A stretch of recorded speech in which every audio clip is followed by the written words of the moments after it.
So I see it's 1 o'clock and we have 8 attendees.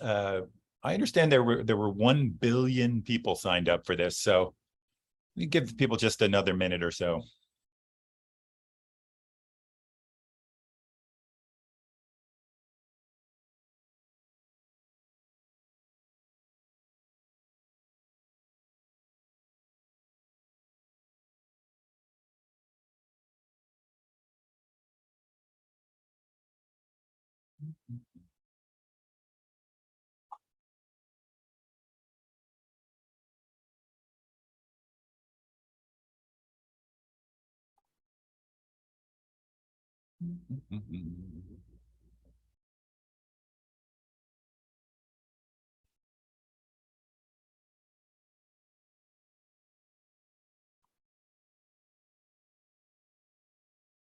All right, let's get started. I don't want to reward those tardy people by making everyone else wait. So my name's Tom Bartholomew. I'm from Rutgers University in New Jersey, and my partner here, Don Reinhardt Wood, is going to be manning the chat and taking care of all things tech, including the recording, which just started. And at some point, I'll turn my camera off because like Narcissus, I get blinded by my own beauty and I get distracted. So I don't want that to happen. There's a little intro. This training is hosted by DBHR through the Washington Healthcare Authority.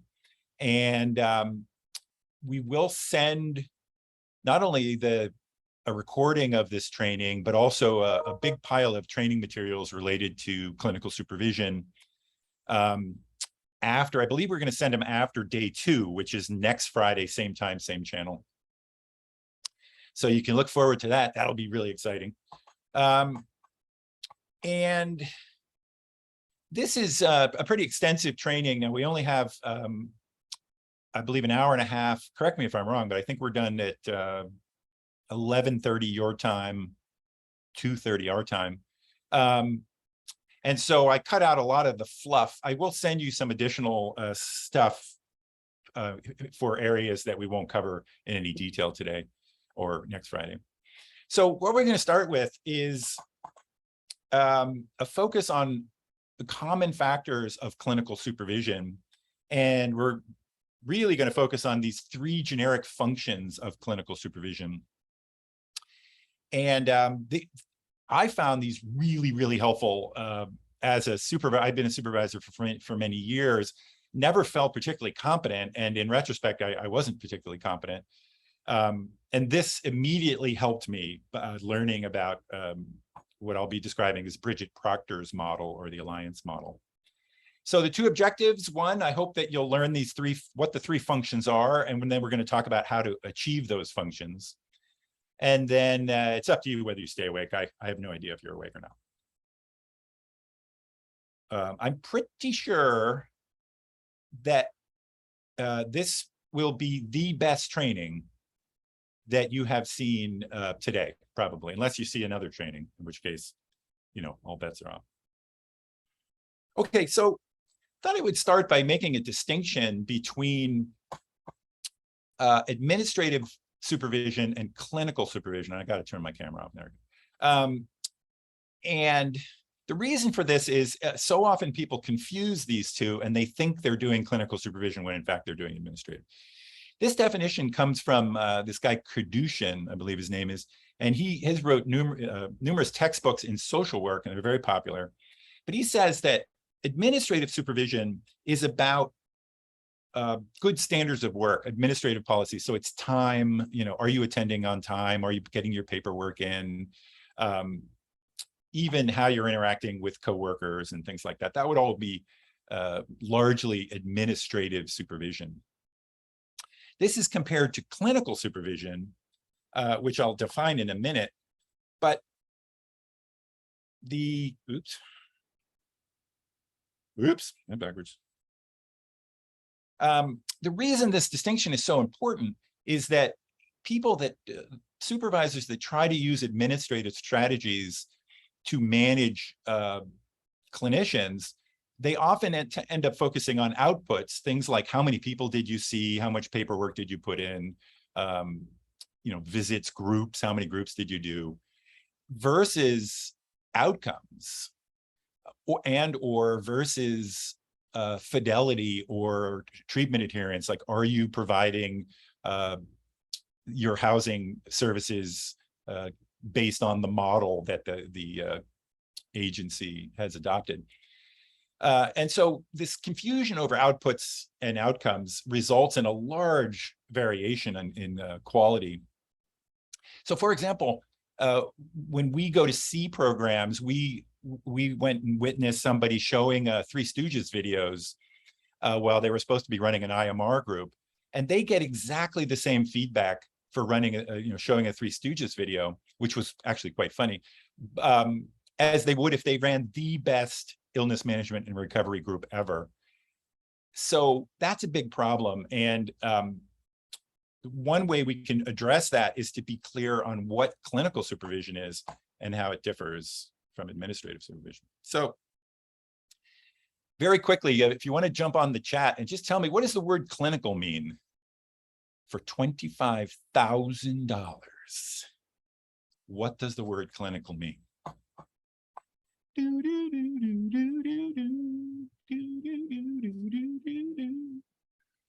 Well, we don't have a lot of time, so I'm going to keep going, but keep putting in your answers. I know it takes a bit to find the chat button. And I'll jump in, Tom, if anybody.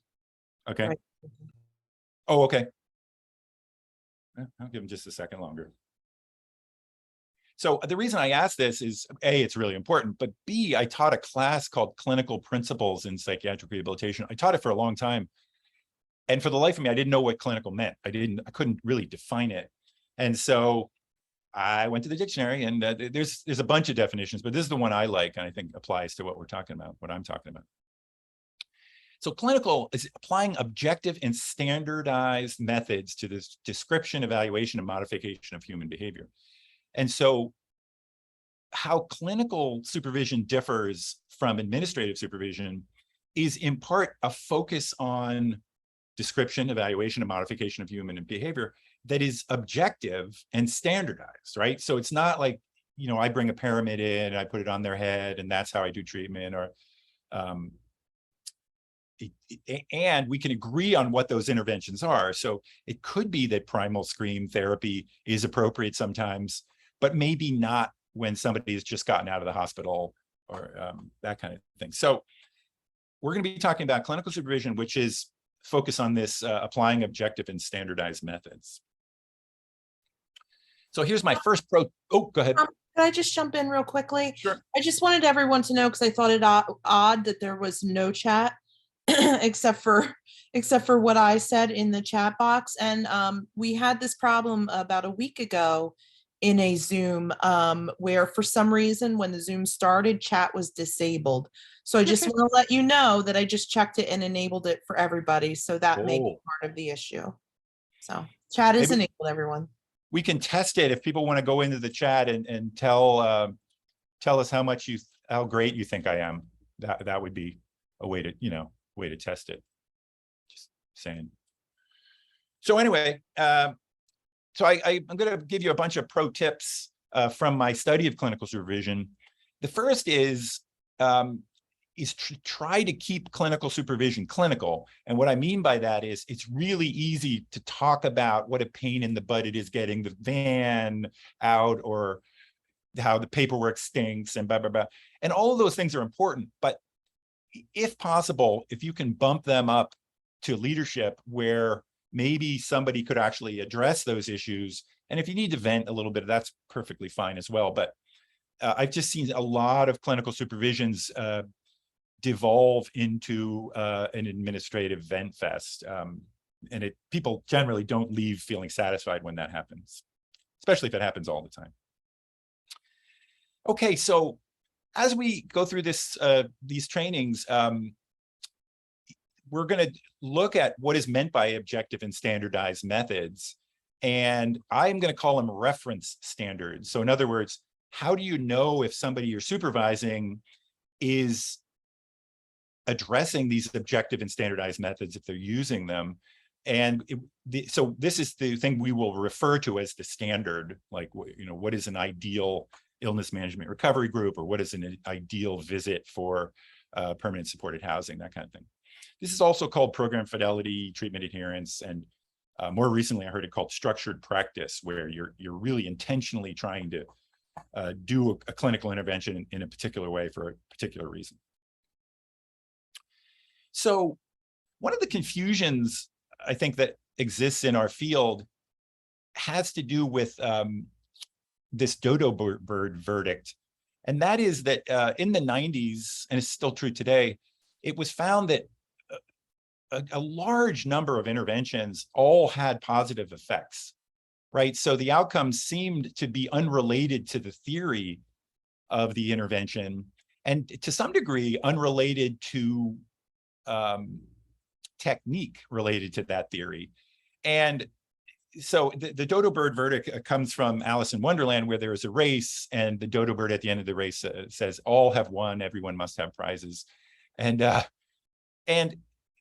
after, so the American Psychological Association studied this, and they found that what was happening was that we were all looking at what are called common factors. So at the bottom of this pyramid, you'll see these things that are called common factors, which are, you need them, but they're not unique to that intervention. So having a good therapeutic relationship is absolutely key. It's a common factor. If without that, you're unlikely to see good outcomes going forward. But it's not the only thing, right? And another common factor, if you're running a group, it's group cohesion. If the group is tight, you'll tend to see better outcomes, things like that. But on top of that, there are things that you can do that are compatible, but they're not necessary. So you could do a collage about a person's recovery goals, or you could go for a walk, right? There's absolutely nothing wrong with that, but it's not necessary for the intervention. And this last very top of the pyramid are the things that are unique and essential to the intervention you're using. And they often contain the mechanism of action, the reason something's thought to work. So cognitive behavioral interventions, for example, you really need to look at, the person needs to be helped to look at their thoughts and examine their thoughts and challenge their thoughts. That's what works in that intervention. And so it's common to see people that are good at the common factors, but unaware of the unique and essential parts of an intervention. And that's where clinical supervision can really shine, is to shine a light on the actual mechanism of action. And that's why you get better outcomes with evidence-based practices, is those unique and essential ingredients. All right, so clinical supervision is just one method to try to achieve improved clinical outcomes, but it's certainly not the only ones. And so I'm just going to rip through a bunch of other approaches. We've all used these. This one is what we're doing today. It's called the train and pray solution, where you send somebody to a motivational interviewing training, or maybe you take a motivational interviewing training, and you usually feel pretty good, like it all makes sense. But the research suggests that it does not often change clinical practice. In other words, just training someone is not enough to see improvements in clinical care. Another way to do it is as I mentioned before, is administrative solutions. In effect, telling people just, go do this. And as you might imagine, that also has not been shown to be effective, not particularly with complex clinical interventions like motivational interviewing, which is oddly complex in many ways. So similar to that is the checkoff syndrome. So in larger organizations like where Dawn and I work in the state psychiatric hospitals in New Jersey, this is very common. So you have a supervisor go and check, but it often misses those critical ingredients. So it's just hard to capture with a simple checklist. Although we call this the, Whoops. This is one of my jokes. Get it? The Chekhov syndrome? Anybody?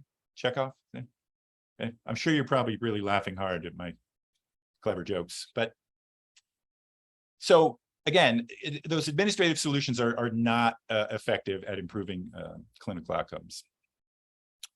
And then the last one I'll talk about is clinical experience. And the chair of our department wrote a chapter on in a textbook on evidence-based practices, talking about the failure of clinical experience, that it turns out clinicians have all the same biases as everybody else, and they don't know what they don't know.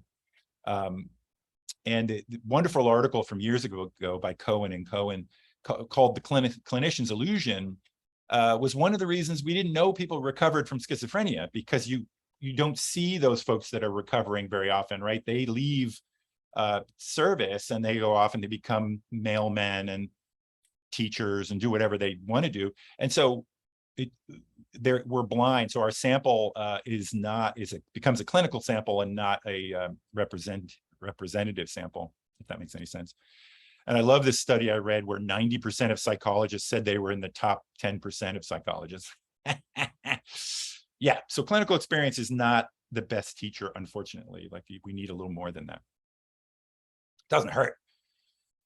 Okay, so that's my argument, that there's a real role for clinical supervision in improving clinical interventions.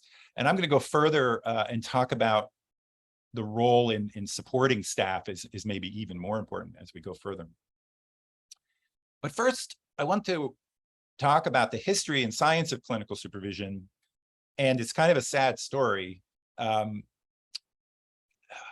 think her name is Carol Yedich, wrote an interesting piece on the history of supervision. And she said that clinical supervision started in England as a way to support nurses in their very difficult work with the very ill and dying in England. And so that's how it started, and it began evolving as a supportive mechanism for nurses. This isn't the only reason, but until what was called the Allott Commission was formed, after this woman was accused of killing people in her care. She was a nurse, and killed a number of very disabled young people. And maybe she thought she was mercy killing, or not sure what the background. But at that point, the Allott Commission concluded that it's not about support, that it's really about scrutiny, right? That how could this happen if this person was properly supervised? There should have been no crimes like this. And so one of the terms in the literature is called snoopervision. And this is when people think about supervision, they often, this is when it goes bad, is when you feel surveilled. And I'm not going to be recommending surveillance as a way to do clinical supervision. So more recently, this guy Watkins has been studying clinical supervision, and he wrote an article summing it up. He summed up 25 years of study of clinical supervision, and then he did another article 5 years later of 30 years of clinical supervision. And these were the basic findings. He said there's been a huge movement towards EBPs, evidence-based practices. I think you guys all know that. There's clear evidence for staff benefits from clinical supervision, and we're going to cover this in some detail today. There's some evidence for skill transfer. In other words, people can learn clinical skills in clinical supervision. And that's, of course, providing that's the focus of the clinical vision. But according to him, there was little evidence for improved client outcomes based on clinical supervision. And he goes on to say that the gold standard or acid test of clinical supervision is, does it improve client outcomes, right? And just the way I started this talk, you would think I would agree with that, right? Because I'm talking about, clinical interventions and improving that focus on the top of the pyramid. I've come to disagree with this assessment that the gold standard is improved client outcomes. I think the gold standard is supporting staff. And keeping staff open to doing this kind of work and preventing some of the deleterious effects of this kind of work. So we'll get to that. These next few slides are, yep, they're actually slides. This one is blue with a red slide. Look at this. Look how fancy this slide is. It looks almost royal in some weird way. Okay, so why do clinical supervision? Well, even Watkins came to conclude that there was recently a movement towards the gold standard, even if you disagree with that should be the gold standard. And this occurred with highly structured interventions. So these are highly valid interventions, meaning if you do them the way they were designed, you have a very good chance of seeing a positive outcome. And you see this in dialectical behavioral therapy and cognitive behavioral therapy and the use of motivational interviewing. They've just been so well studied that it's understood kind of how they work and how they help people. There's another therapy which I'm unfamiliar with. It's called multi-systemic therapy. I think this is for kids with behavioral problems. Can you think of any others? Put in the chat if you're aware of any others of these mature, highly validated therapies. So I did go through, whoops. We do have one person, Susan Lin. Dr. Yep. Lin said ACT or ACT. Oh, that's right, yeah, that's good. And Stephanie said MBCT, and Shamika said DBT. Oh, right, very good. And just to let folks know, I just want to mention, I see a couple people sent messages privately to the host and panelists. When you go to type a chat, make sure it says to everyone if you want everyone to see. If not, that's okay. You can send me direct messages all you want. That's fine. I really like those examples because they're really speaking to what I'm talking about, that you don't get good outcomes with those interventions if you do whatever you want, right? If you're showing a Three Stooges video, you're not going to get good outcomes in ACT. Might be enjoyable, because the Stooges are quite funny, but so I went a little further and pursued some of what Watkins talked about. And you see in the literature that clinical supervision is reported as improving staff satisfaction, reducing stress, holding people accountable, and increasing knowledge base. It's also been shown to increase staff self-awareness, enhance self-efficacy, and improve the supervisee-patient relationship. This is from Schoenwald. And it's been identified as essential to patient and practitioner safety. Now, what's interesting about me spouting off these results is it's not common in the literature for people to be clear on what they mean by clinical supervision. What exactly happened in the supervision? The Schoenwald, that second bullet, is one of the exceptions where she really describes her approach. But generally speaking, when you read articles about clinical supervision, it's like a black box, right? They say clinical supervision, you're like, I'm supposed to know, what do you do? So we're going to talk about that coming up. So there's a bunch of different types of clinical supervision. One, of course, is developmental. That's probably, I think that's maybe the most common, which is you have young people coming in, younger people or people new to the field come in, and they are helped to become professionals. And there's a gatekeeping function in developmental supervision where you don't want people doing this kind of work if they're not willing or able to do the kind of work with quality. There's also something called a parallel model or an isomorphic model, which is using the intervention like cognitive behavioral therapy or motivational interviewing as the supervisory structure. And so you're using the clinical approach in the supervision as the supervision model. Man, I just can't go the right way. So Derek Milne is one of my favorite researchers, and he made a point to study the evidence for clinical supervision and not get caught up in, people saying like, oh, if you do this or that, and just kind of making it up. And this quote is wonderful. He says, many models of clinical supervision are impressively strong on imagination, but worryingly weak when subjected to careful examination. So in other words, you can, just like therapy models, you can make up anything you want. It doesn't mean that it works.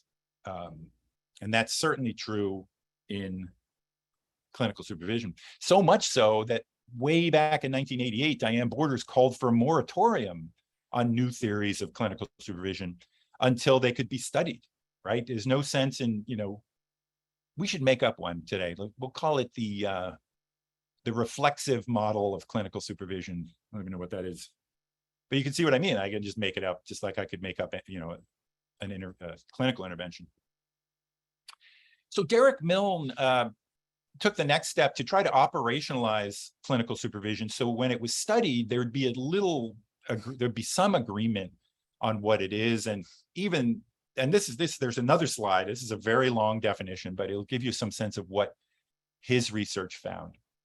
I'm going to read it to you now. It says, clinical supervision is the formal provision by approved supervisors of a relationship-based education and training that is work-focused and which manages, supports, develops, and evaluates the work of colleagues. That's a mouthful. And there's some asterisks there, but you could break out any one of these and talk about, ask what does that mean? What does that mean? And I'll do some of that going forward. He goes on to say that the main methods that supervisors use are corrective feedback of the supervisee's performance. So teaching and collaborative goal setting is also a part. So clinical supervision, therefore, differs from other activities like mentoring and coaching because clinical supervision incorporates an evaluative component. So if you don't have direct observation of the person you're supervising, you're going to have a hard time giving feedback on their performance. Now, there are some ways to do that, and we're going to talk about it because, you guys are super busy and a lot of people are off site. But ideally, you want direct observation of practice in order to give feedback. He goes on to say that the supervision's objectives are normative, restorative, and formative. And those are the three functions we'll be talking about going forward. So I'll define them as we go. So the three functions he's talking about are attributed to this woman, Bridget Proctor. And this approach has been called the Proctor model, and she calls it the Alliance model, but you'll often hear it called the Proctor model. And this is the objective, really the only objective for this first part of the training is to remember these three functions. So say them with me. They are restorative, formative, and normative. Restorative, formative, and normative. And I'll define those going forward. Interestingly, in 1976, 17 years before Bridget Proctor, that same fellow that defined administrative supervision, he said there are three functions: administrative, educational, and supportive, which are the same functions, but they don't rhyme. So we gotta move on. They don't rhyme. All right, so I'm going to talk a bit about the three functions. But before I do, you might think, okay, there's three and they're of equal weight, right? Restorative being a support, to support staff, formative being to form new skills, a teaching function, learning function, and the normative being an accountability function. But it's been my experience, and Bridget Proctor says the same thing, that it's really the restorative function is the most important function. In other words, supporting the folks that are going to be doing the work has so many benefits to the organization, to the person, to the relationship, to the supervisor. And one of the ways to think about it is just like in teaching or therapy, if you feel supported and validated by your supervisor, your teacher, your therapist, things go better, the outcomes are better. And so we need to get this restorative piece right in order for people to be open to learning new skills and open to being held accountable for the work they do. So let's define these a little more deeply. The restorative function is an effort to support emotional processing. There's a term in the literature called reflective practice, which you can call it mindfulness too. But people often tie mindfulness to Eastern religious practices, which they doesn't need to be, but that's often. And it's also team building if you're working in teams. And in my experience, group clinical supervision, this can really help. So my team does exercises related to not only emotional processing, but team building. And it's really paid dividends, I think, for the team and myself. This restorative function can also help build resilience. And as you'll hear, one of the big problems with the work we do is how taxing it can be on us emotionally. And then lastly, this is one of the primary weapons against staff burnout. So it is related to preventing burnout. And the other side, of course, is resilience, the other side of burnout. Okay.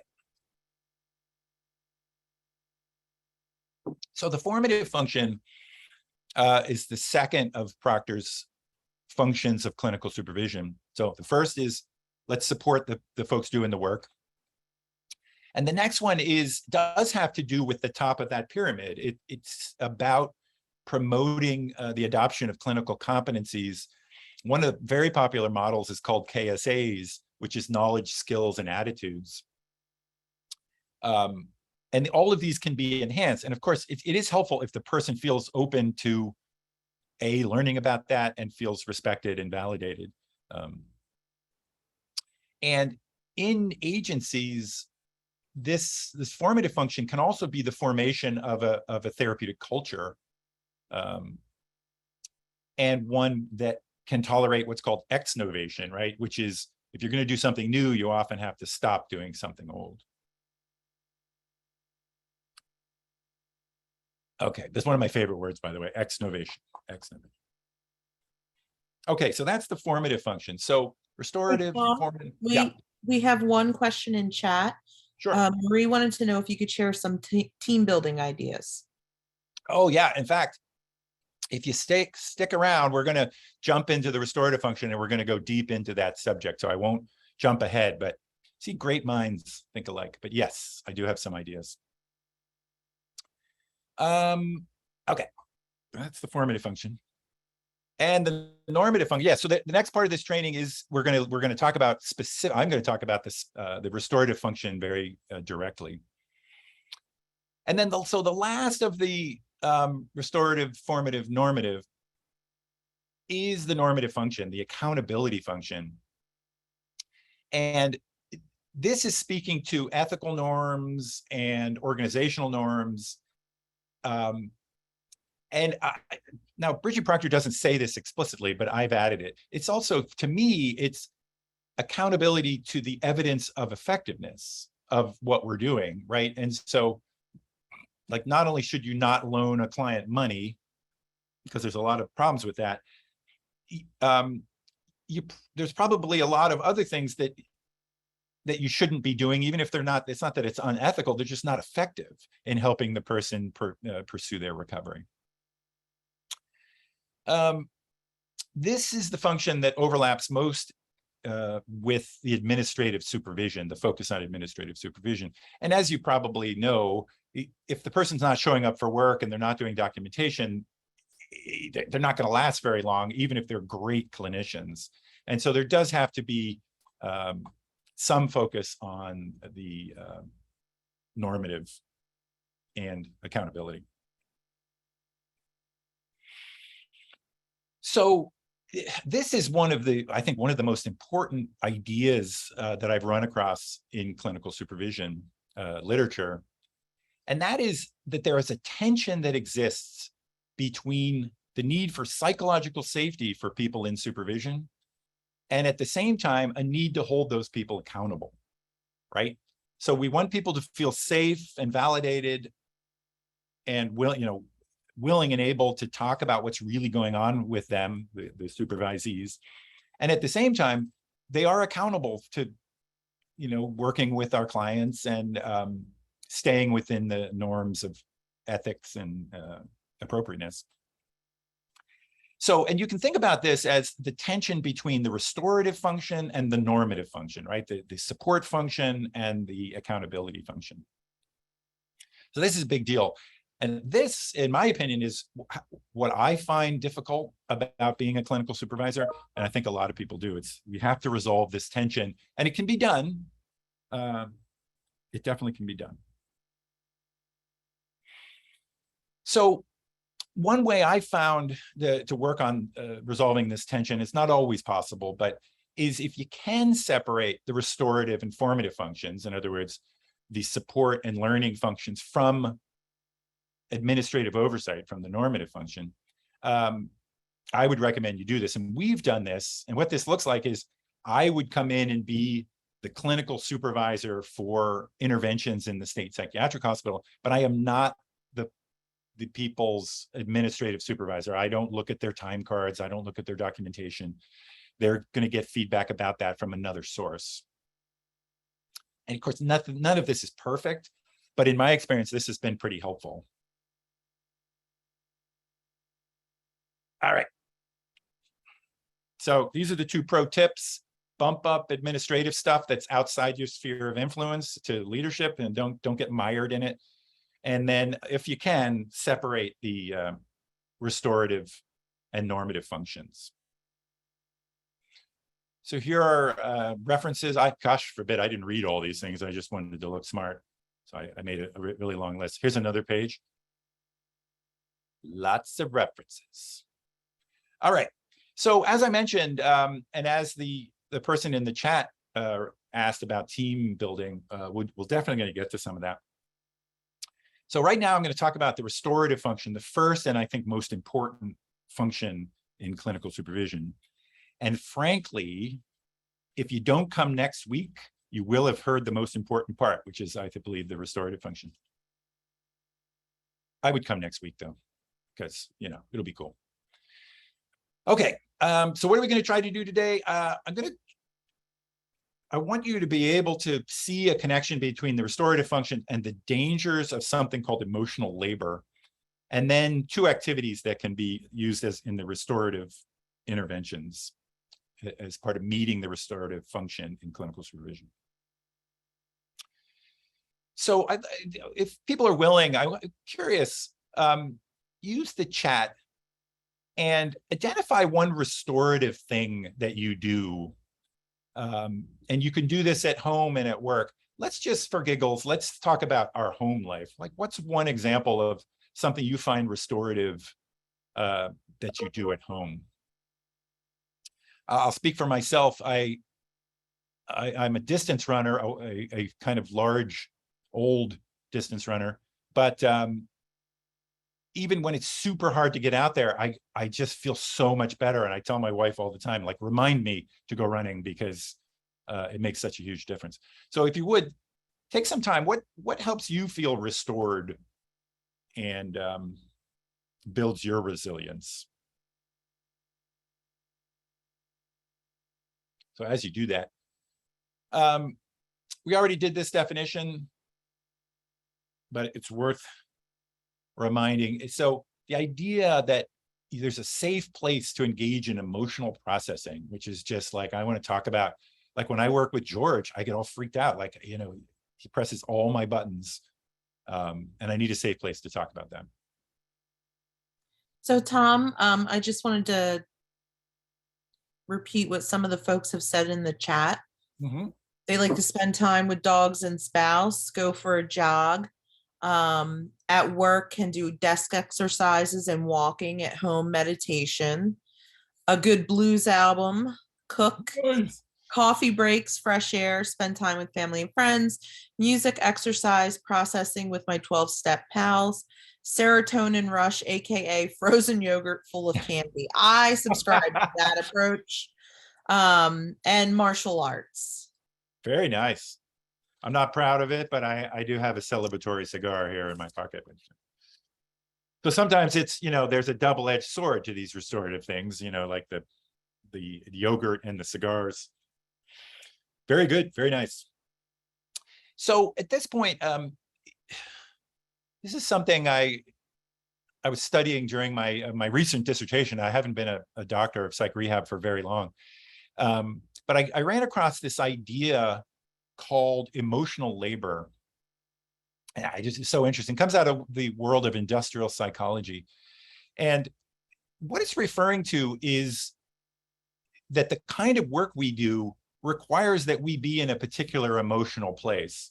Like if you're a lumberjack or a plumber even, or, a tradesman, you need to be highly skilled, but you don't need to be you don't need to stay in an emotional place all day. You're cutting a tree down, you can be like, you tree, I'm gonna kill you. And I would be if I were cutting trees down. But that's not true for the kind of work we do. We're paid to not freak out at the people we work with. We're paid to maintain a particular emotional stability. And this is true of retail people and stewardesses and things like that, or stewards, sorry.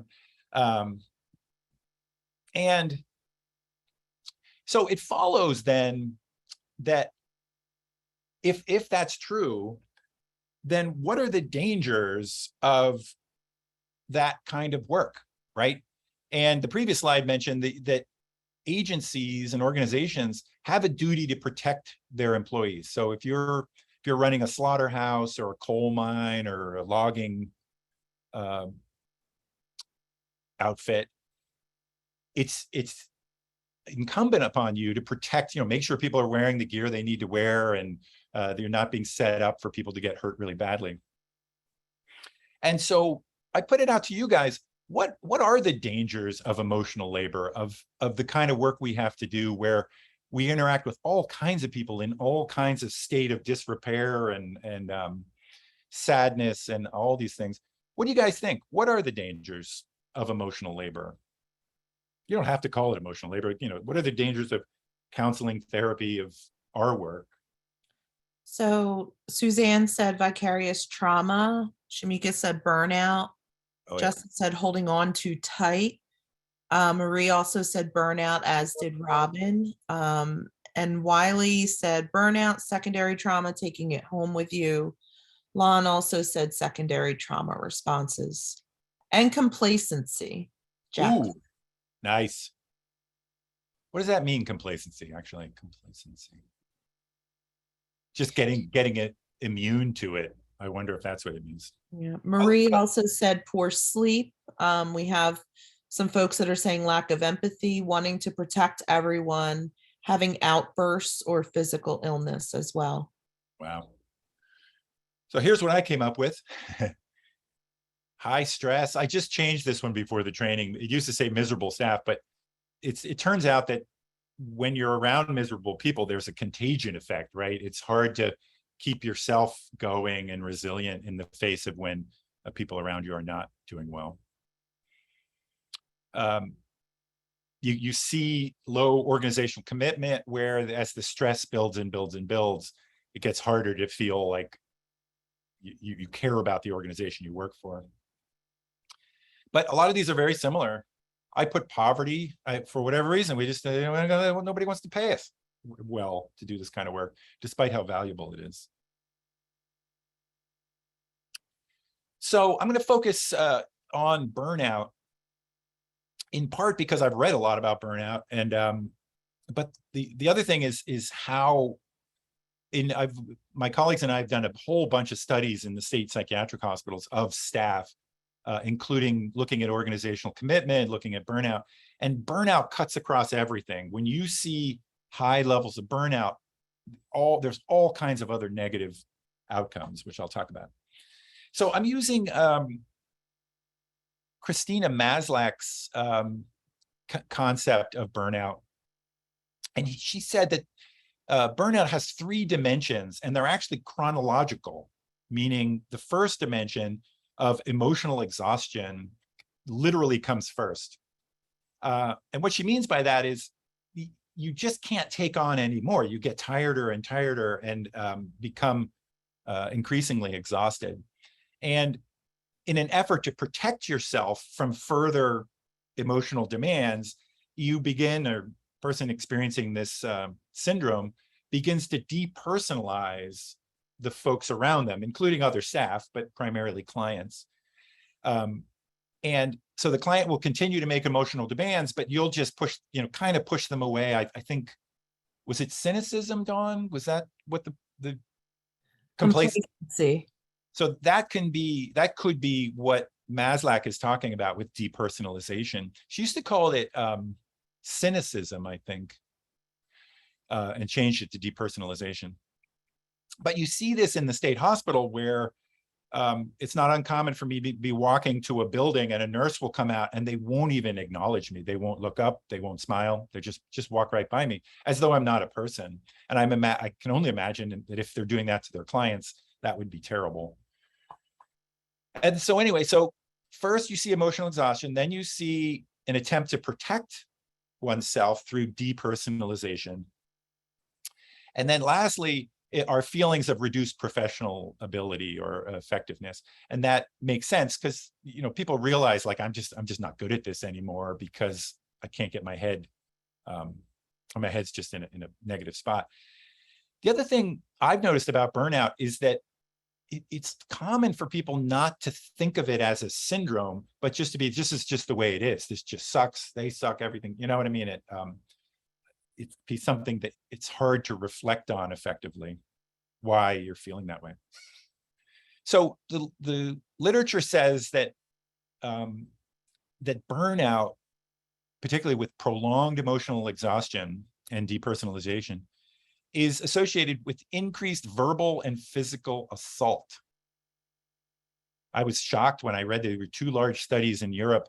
I did my dissertation on inpatient violence. And so staff that are burned out are assaulted more frequently. I'll let you chew on that for a little bit.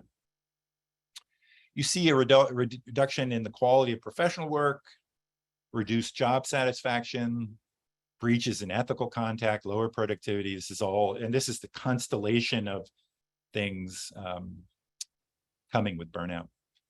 So you see an increase in physical and mental health related problems. I think people talked about poor sleep and anxiety and depression.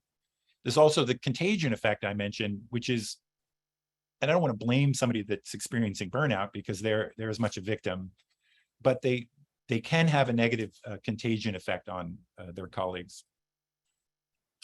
And lastly, a negative spillover effect on home life. So you see more domestic violence and more divorce, things like kicking the dog and that kind of thing. So we did a large study, an N of 1,700 people, and we found that 22% of clinical staff were experiencing high levels of emotional exhaustion and 34% of support staff. That's interesting that support staff are experiencing more emotional exhaustion. I don't really know why that is, but more for you guys to chew on. The other effect we found in our research in New Jersey is something you might be aware of where you are, which is that sometimes senior staff can be experiencing burnout, but that it's too costly for them to move to another job. And that can be we call it the golden handcuffs, where the pension, you're on the verge of getting a pension, or a lot of smaller agencies don't have that kind of pension, but it's a big problem. So a fellow named Robert Karasak studied the conditions that led to all kinds of problems in industry. And he identified, I won't get into this, but I think it's fascinating. He identified that when somebody has high demands and low control, so high demands and low control and low support, that they invariably start having troubles. And this, in his research, it was blood pressure, heart disease, things of that nature, which are very physical manifestations of this phenomenon. So think about that. You have high demands and low control. So you don't have a choice about when to do something or what you need to do. You're being told what those things are. And then you have low support. So after 30 plus years of studying this Karasak model of demand control support, this buffering hypothesis was added to the mix. And it's the idea is like, what if you increased organizational support? Could you buffer the negative effects of jobs? And by the way, he studied industry, but it went far beyond that. They did study people in retail and mental health, and they found the same phenomena, that high demands, low control, and low support were the recipe for disaster and burnout. So this buffering effect, and it turns out it was exactly right, that if you support staff, you can buffer the effects, the negative effects of the job. And so as that first exercise where I asked you guys to talk about like, what is restorative in your personal life? You can do the same exercise in your work life. And somebody actually did break the rules, by the way, and talked about restorative stuff in your work life. But it begs the question, what's the supervisor's role in staff resilience and staff health, in helping staff prevent burnout? So this is a key point. Supervisors are not therapists. Well, they may be therapists, but they're not therapists for their supervisees. They're supervisors, right? So what the research suggests is if you encourage personal and professional self-care, and you can do this by providing information on stress management, promoting support from others, encouraging people to engage in open discussions about vulnerability, that this will go a long way towards establishing an environment that can build resilience. Okay. So my pro tip number 3 is the most complicated of the pro tips. But I've really come to believe that this is true. So pro tip number 3, that vulnerability creates trust. So you might think that if you're in a group and the group is trusting, that people will be more vulnerable. And that may be true to some degree. But what the research suggests is that if somebody in the group is willing to be vulnerable, that group will feel more trusting, right? And I've seen this in clinical supervision over and over and over again. And it refers particularly to clinical supervisors. If they're willing to be vulnerable and not feel like they have to be perfect and know all the answers, that can go a long way to creating trust. And there's limits, of course. You're not there to get your needs met by your supervisees or anything like that. But anyway, that's pro tip number 3. This will be on the quiz. Okay, so the person asking about team building, I would say all of these exercises are helpful in team building, and particularly I'll give a specific example of team building. But there's plenty of material out there if you're interested in that. So I'm just going to run through some of the exercises we've used here in New Jersey to address the restorative function. And I feel like there's no right answer. It just address the restorative function. Just, any way, change it, try different things. You change it every week. In my group, we do kind of a warm-up restorative exercise 3 days a week. And it hasn't gotten old for me. I can't speak for other people on the team, but.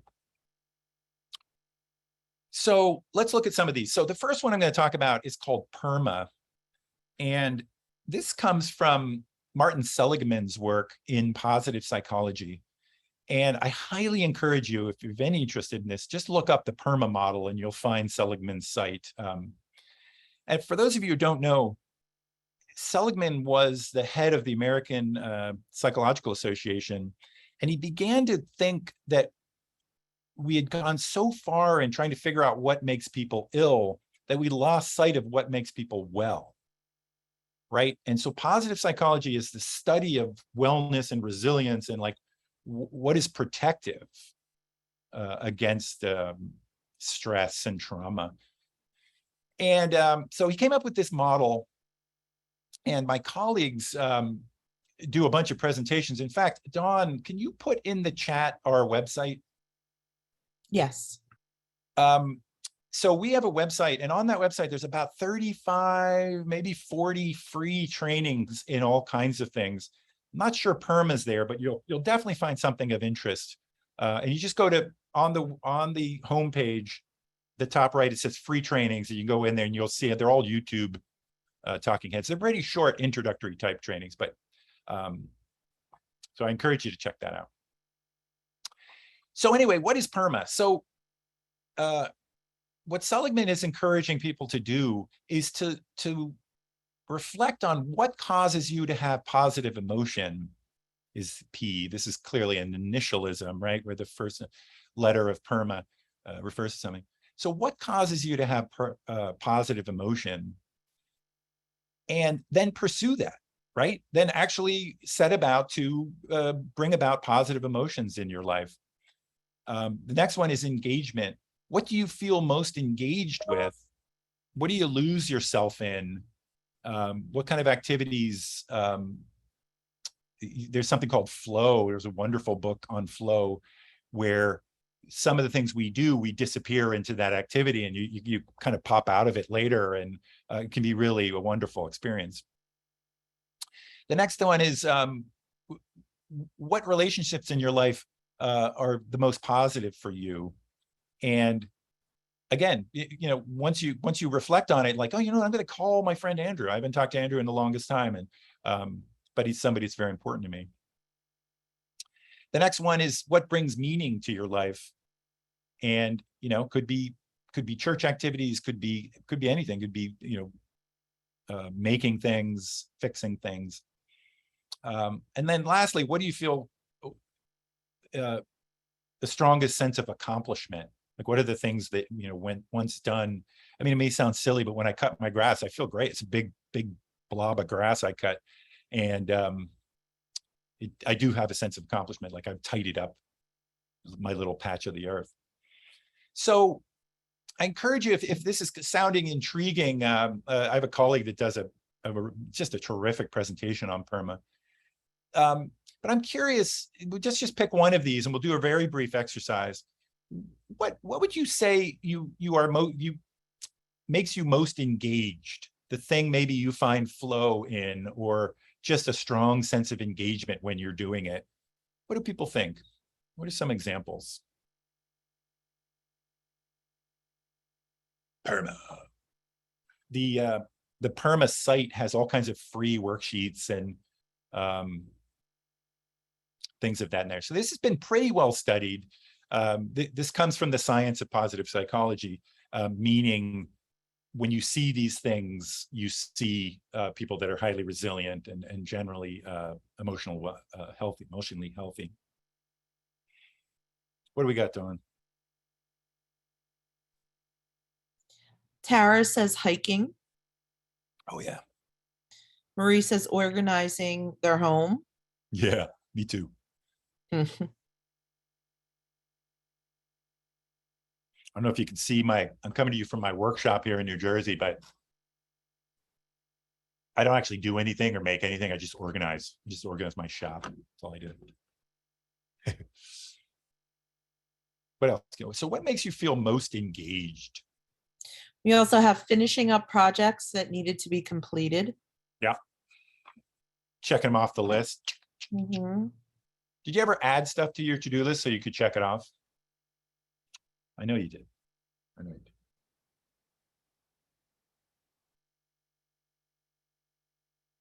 that's all we have for now.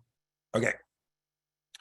So, but that's the idea. So how might you use this in supervision? You could literally just, go around and take, what brings people positive emotion.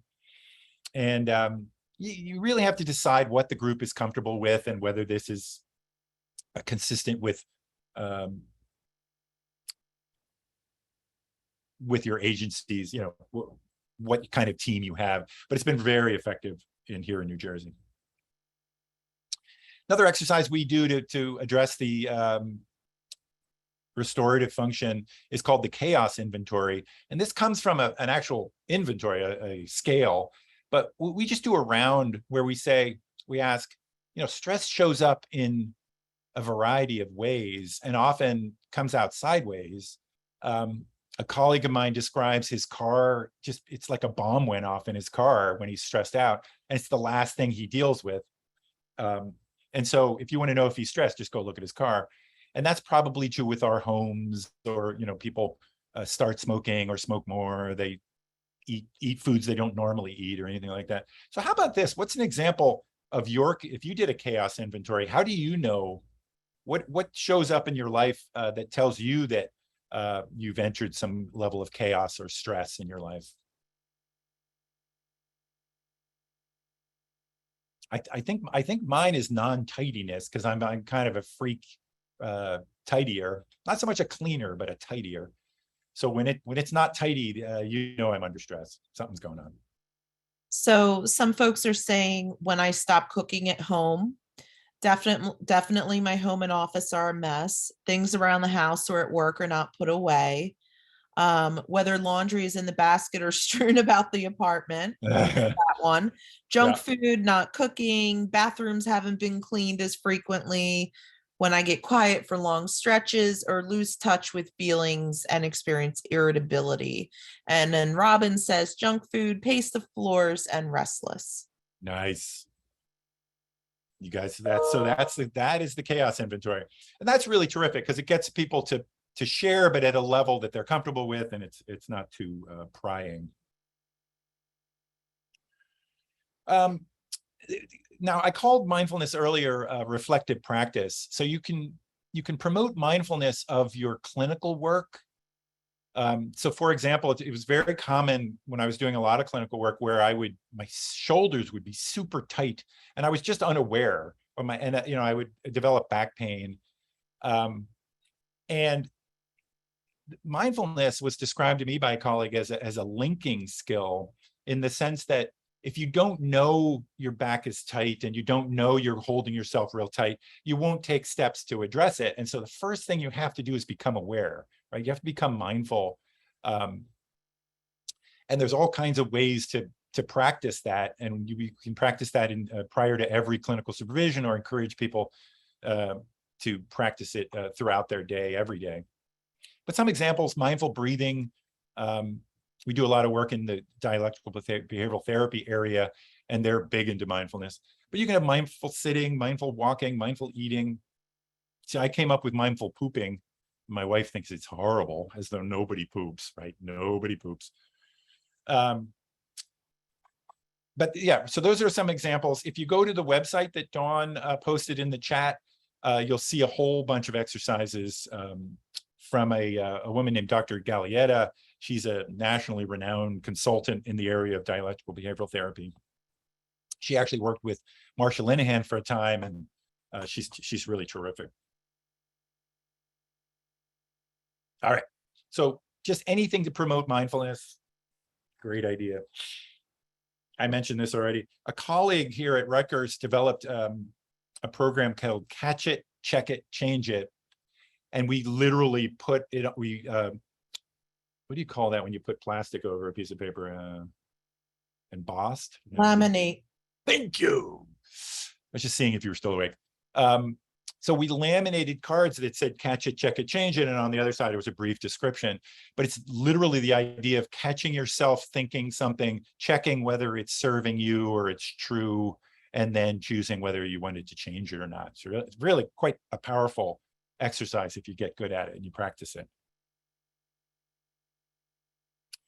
Another example we've used, and we use this just about every time we do supervision, do a quick round of like, where are people at in terms of feeling burnt out. Now, keep in mind that when I say burnout, like in this context, it's just like, oh my God, I'm so stressed.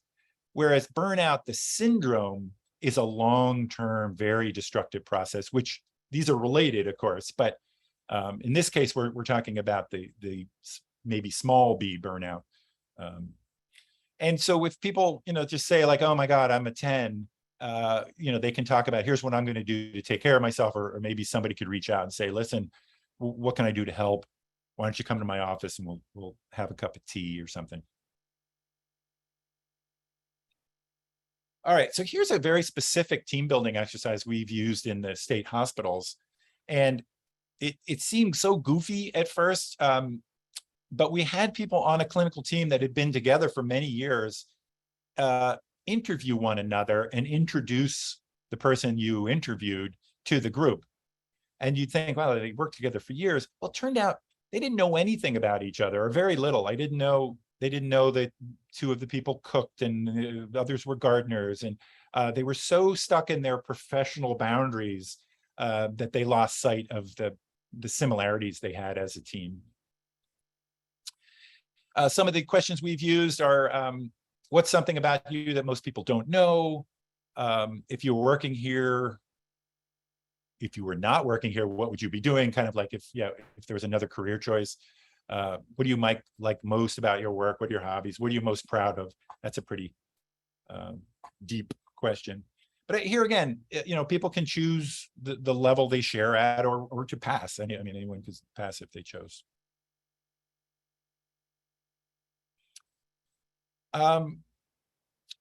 So this exercise came about. I was doing a presentation for psychologists, a whole bunch of psychologists. And one of the psychologists said, as psychologists, we know that we need at least as much care taking as our clients. And so we need at least as much caretaking as our clients. And I immediately was struck by, I don't think anybody in my life cares for me as much as the energy I put out to, care for clients I work with. And yet I think there's a lot of truth to this statement. And so from here, we started doing this exercise called the self-care round, similar to the burnout round in a way, but it has each staff describe how they take care of themselves at work and at home or at home. And if folks are weak in this area, they can use their time to commit to a new self-care strategy. So some years ago, I was asked to come out to Washington State to visit you guys. And I went to, I'm going to say it wrong, but it was Wenatchee. And I did this exercise, and almost to the person in the training, people said, "Oh, I stink at this." In other words, I stink at taking care of myself. And I asked people, are you willing to make a commitment to, taking on one additional self-care strategy? So if you guys were to do kind of an inventory of self-care, is there something you guys might want to add or reacquaint yourself with? What do you guys think? Is there something that's been kicking around in the back of your mind that is a self-care activity that maybe it's been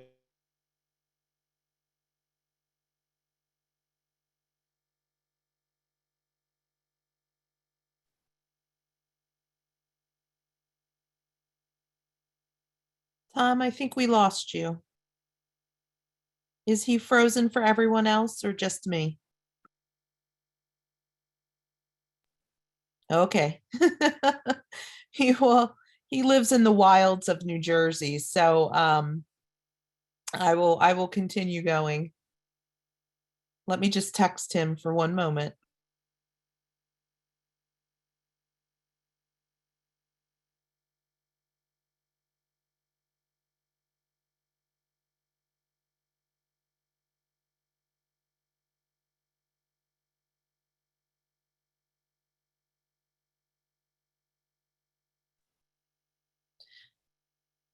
Bear with me for a couple minutes, folks. Thank you.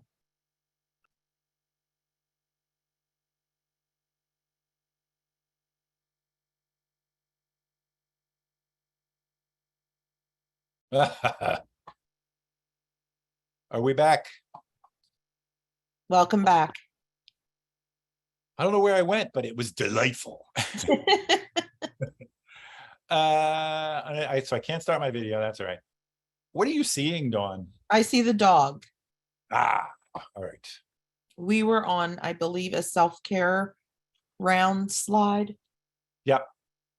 So is anybody copping to the fact that they could do better in the area of self-care? I definitely could. Yes. Yep. Oh yeah. Oh yep. Yep. Oh, I see. Jeez. Yep. We're not alone. Ever evolving. Yeah, I think we all go in ebbs and flows. So as you might realize, like this idea of the restorative function of clinical supervision, there's no right way to accomplish it. It's the same thing. As I mentioned, I did a lot of reading and research in the area of burnout and burnout prevention. And there are two large studies, meta-analyses on burnout, and they both came to the same conclusion that most things help. In other words, if you try to support your staff, staff will feel supported, right? And is it going to make all the difference? Absolutely not. And some people, they really do need to leave. They may have so hurt their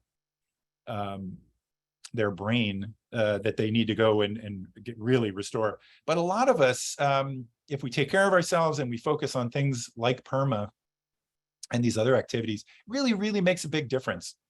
And by saying really, really, I really mean that. So did anyone commit to any activities, Dawn? No, I'm not sure if they heard that part of it. Oh, I might have been gone longer than I thought. Oh, Julian says painting. Oh, nice.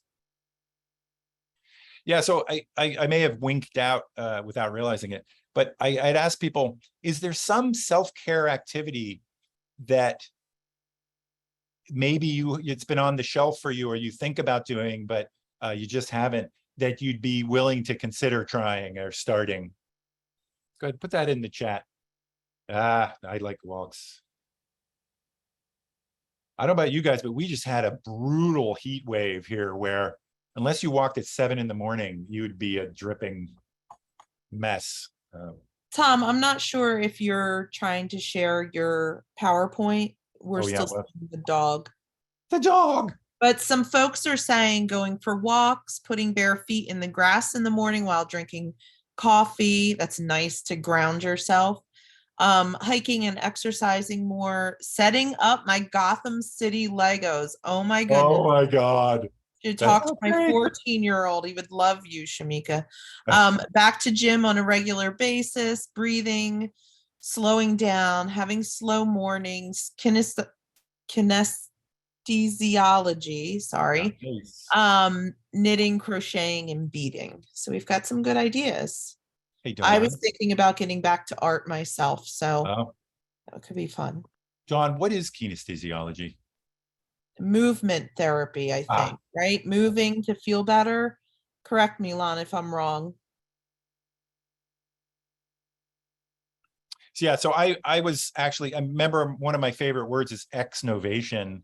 It's not things that you want to do or that you might do, but things you might want to stop doing. And I think I winked out before I haven't smoked a cigar in a while, and I was running yesterday and I ran so much better. And I mean, is it possible that smoking could be bad for your health? I can't see how, but I wish to not acknowledge that for myself as well, for my vices. But Sherry asked if you have any team building ideas when it is through Zoom or Teams. Oh, that's so interesting. What we do. Yeah, in fact, all of these ideas we primarily used. We haven't been face to face in quite a long time, so we use all of these activities via Zoom and often do a round. And it's a little complicated because, as you know, in Zoom the boxes aren't the same for everybody, so you kind of have to figure out a way to do the round. But yes, I would think about that. Anyway, the exnovation idea is a similar thing of, are there things you want to get rid of, and by getting rid of it, you improve your health, like cigars. All right, so we're a little ahead of schedule, but we can keep going. Oops. Are you seeing a self-care round? Yes, and I just wanted to highlight, Shamika had a really good example, and it's something that we've done a couple times as well, Tom. They recommended playing tic-tac-toe on the screen or hangman or a game like that. And Oh, remember, that's great. we've Yeah. done some of that. There are some free services. Some of them you have to pay a nominal fee.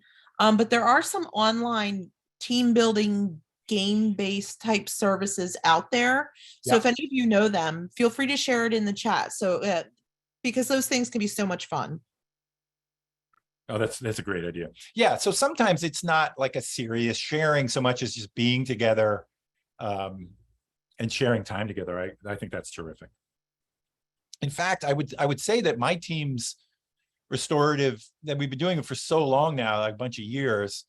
I think today it was like, what's some object, some clothing object that is really important to you that you would never wear again. You never actually wear, but you just keep. And it was kind of silly, but also very interesting. All right. More importantly, oops. Yes, you've guessed it. I think that's a different slide. No, they're the same slides. Anyway, whatever. So we're come up to this pro tip number 3. And I mentioned this earlier, this idea about supervisory vulnerability. And I found that it's really key. And one of the mistakes of that many, particularly new clinical supervisors make, is to get trapped in this expert role, like I need to know what the answers are. And you certainly want to have some experiences to share, but I have found that it's really helpful to be, self-deprecating to a point and not attempt to have all the answers and really, express some vulnerability. Like there are certain clients I really struggle working with, and some clients that evoke a very strong reaction with me, and not with everybody, but, just with me. So here's a bonus tip. And I'll tell you briefly about a program we've been using here in New Jersey. And the bonus tip is that supervisors need support too. And generally speaking, supervisors can't and maybe shouldn't get their needs met from their supervisees, right? That they really are in a role of kind of representing the agency and the agency's desire to protect folks from the ravages of emotional labor, as we discussed earlier, as I discussed. And so what does a supervisor do? And this is particularly true in this phenomena of supervisors who get promoted and become supervisors to their peers, which is pretty common in small agencies, really any agency. But can really present some difficulties. And as a supervisor, you may want to talk about the problems you have in supervision or the problems you have supervising a particular person for any reason, right? And so what we've done here in New Jersey is we started a program we call Meta-supervision, which is supervision for supervisors. And the focus isn't on a clinical program exactly, it's on the best practices in clinical supervision. And so particularly next week, we're going to dig into the formative function and the normative function, and you'll hear the science of building clinical skills and the science such that there is of holding people accountable. And so it's a very different kind of process. Now, much of the restorative stuff we still do in that group. And people say they find it really, really helpful, because as supervisors, you can get caught between the line staff or the people you supervise and the leadership, right? And leadership can and does often do things that seem very disconnected from the needs of the workers. So anyway, so Meta-supervision currently meets one time a month, and the supervisors of various clinical programs attend that. And we do a round and we ask people to identify everybody to put something on the agenda that related to supervision. And it can be restorative. It can be like, I need help with, feeling more restored. The last thing I'll say about this is there's this really interesting research that came out of Australia. It was a woman doing her dissertation on clinical supervision.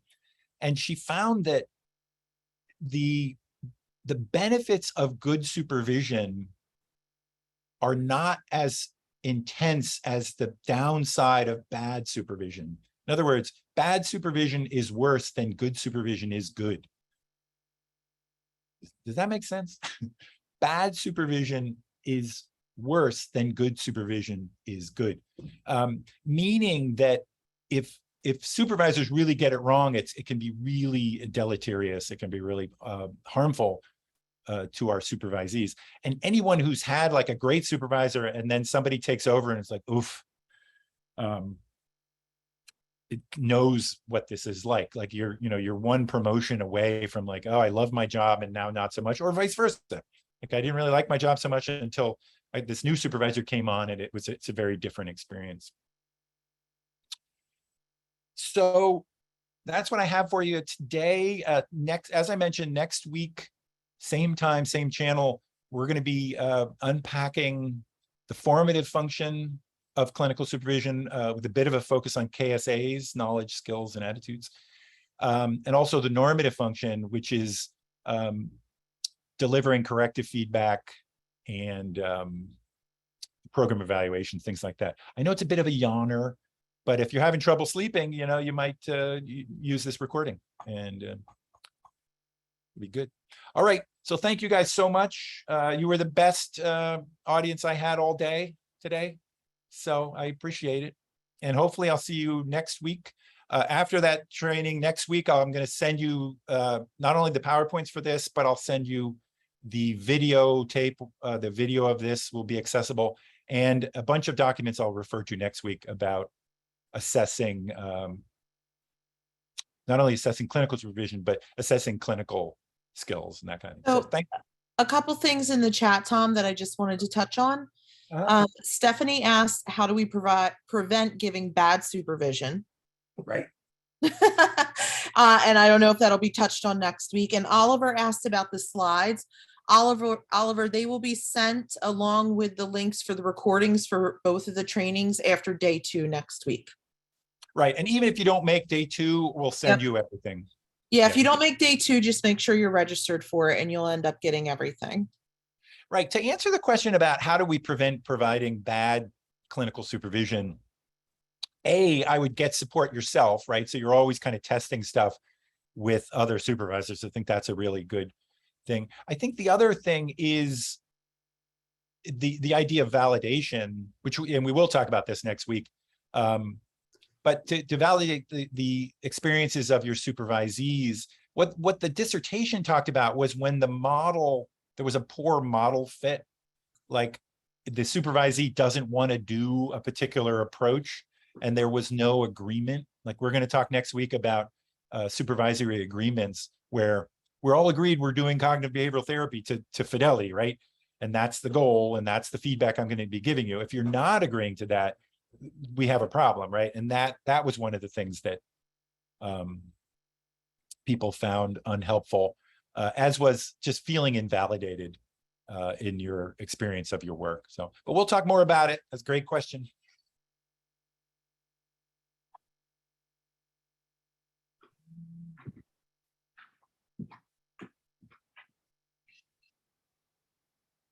Hey, Dawn, it says that the host. Okay, so thanks everybody. We'll see you next week. And